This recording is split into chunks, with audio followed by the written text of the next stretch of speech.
Hello and welcome everyone to this interview with the LMK Group CEO, Walker Kinman. Welcome, Walker. Thank you. Thank you for having me. I think a lot of our Swedish listeners, at least, have heard about Linas Matkasse, the brand, and have some sort of perception of what the product offers. But at the same time, Walker, your company has been through massive transformation over the past 5 years, at least. So maybe you can start off by telling us a little bit about the background of LMK Group and what has changed over the past years. Thanks, Fredrik, and glad to have the opportunity to do so.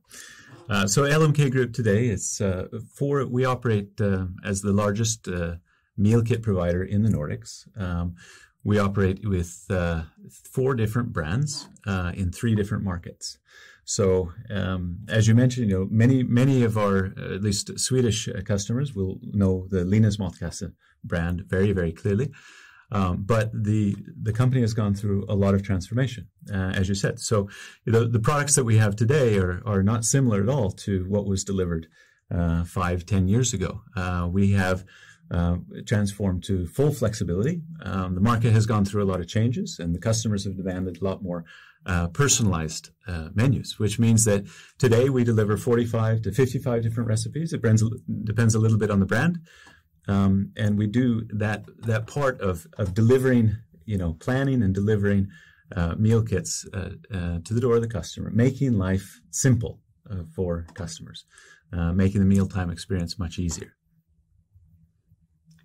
And you're active in a very specific niche of the overall food market, and your target is to grow the business 10 to 12% organically each year. At the same time, we're seeing a lot of new competitors entering the Nordic market, HelloFresh, Marley Spoon, and so on. What makes you confident that you can actually achieve this sort of high growth profile of the coming years anyways?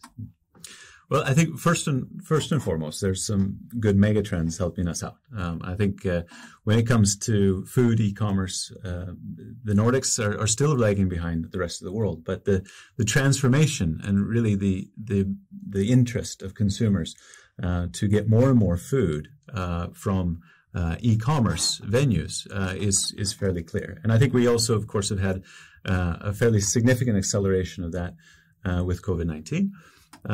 We don't think that trend is going to change. We think that consumers are looking for ways to make life simpler, more simple, and certainly delivering services that help them with planning.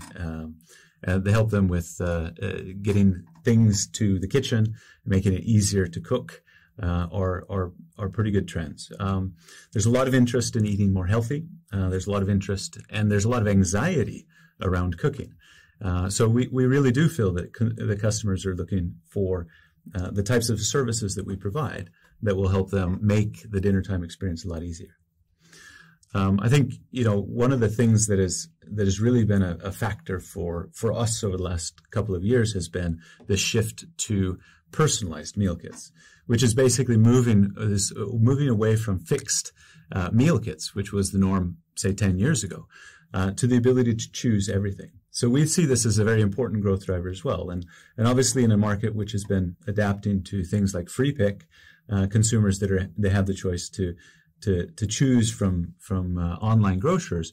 We need to give them more than that. And I think this comes down to the service element, really making the service making the service something that the customers are willing to pay for, because it provides so much ease in the home. And I think you sort of touched upon it. Sustainability, I mean, that's clearly something that's on top of almost every consumer's mind these days. What does that mean for you, and why is that important for your business? Yeah, sustainability is very important, and I think highest on our list of priorities is food waste. But this is nothing new. Basically, if you look at it from the history of the company, we've been working with food waste from day one.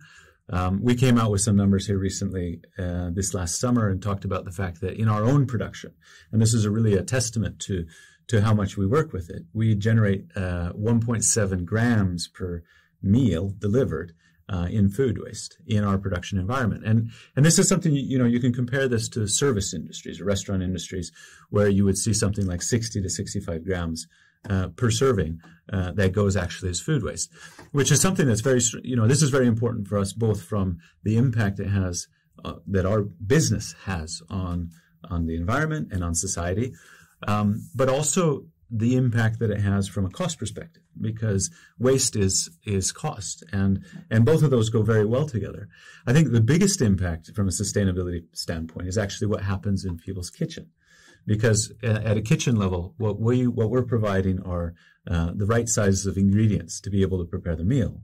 We're also providing what would be tips and tricks to be able to have less food waste in your kitchen, and then also having perfect portions so that we're not providing an overabundance of food, but at the same time we're not providing items that don't fit in the preparation of the meal, or there'll be lots of single items left over. So food waste is very important from a sustainability perspective.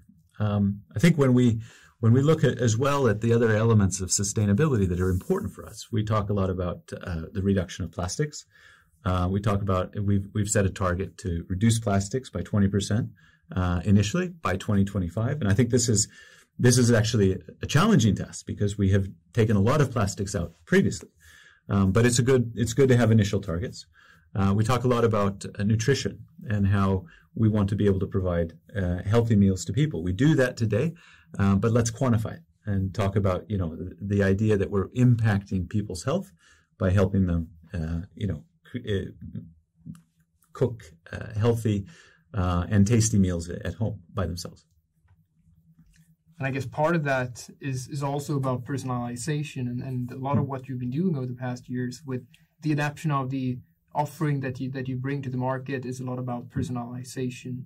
You're also going to add a lot of new customers to drive growth over the coming years. And I guess all of this adds complexity, it adds cost to your business.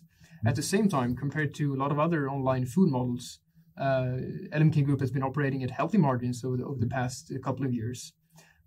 So maybe you can just elaborate a little bit about the underlying structure of your business model, how margins look like, what enables you to grow at this pace and still maintain a healthy margin profile. Yeah, it's a good question. I think and the truth is personalization does have a cost, and certainly the biggest cost in personalization is the increase in complexity, both from a supply chain management perspective, as well as what happens in the manufacturing space when you look at personalizing meal kits. So most industries, of course, batch production is a very highly efficient and often used way of manufacturing products. The same product with large batch sizes. So as we shift to personalization, and we started investing in pick-to-light technologies over a year and a half ago, and we've been slowly implementing those, and then with the big push about a year ago to full personalization on all new sales, that has really driven a growth in the amount of customers that are actually making changes, and that's important because customers that go in and they make changes, first of all, they eliminate sort of those things that if they can't choose, they end up getting and don't like, which is a source of churn. We know that's a source of churn. But we also know that any interaction with the service drives customer loyalty. It reduces churn, it increases purchase frequency, customers spend more. So by providing choice, we're also providing interaction that gives the customer just a little bit more of an interest in staying with us. Cost when it comes to producing on a personalized basis has gone up, but it hasn't gone up as much as we had in our planning, which has been good news. And I think the element of that which is important is to understand that when you move to one and you commit to one production methodology, then you also have a lot more resources at your disposal to actually focus on just one process methodology, which then gives us the opportunity to continue to work on that approach. And, we work with automation. So it's investments in automation, it's investments in process management and process technology. And we see it very positive to be able to continue to drive cost out of the equation on the manufacturing side, even though we initially will have a higher cost related to personalization. The business model in itself, I think when you look at it from a margins perspective, we've been running with a target to have margins, and when we look at contribution margins, to have those after all the cost of the product, the logistics, fulfillment, and related, to have margins that are closer to the 30%. I think short term we see some investments in the margin level due to personalization, but I think the long-term model sustains at least a 30% level. And there's a lot of different things to work with there. So we have the ability to work with, of course, automation and process management. We also have the ability to work with supply chain management. And we feel like we're sort of just scratching the surface when it comes to the things to do that we can do with supply chain, which gives us then the ability to continue to drive cost out of the equation, but also to control cost and to make sure that we can adjust to hit the levels that we see that we need. So that's a little bit of the unit economics equation. And I think that's the side, of course, that we focus very much on, because what you have left then is what we can invest on the next level. So, and that really comes down to continuing to invest in technology, but also continuing to invest in customer acquisition and invest in growing the business. And I think, when we talk about customer acquisition and sort of balancing, how do you balance, this sort of organic growth that we're trying to achieve as well as profitability? For us, it comes down to really setting a target where we say, we're willing to spend up to 13% when it comes to sales and marketing as a percent of net sales to drive as high organic growth as possible.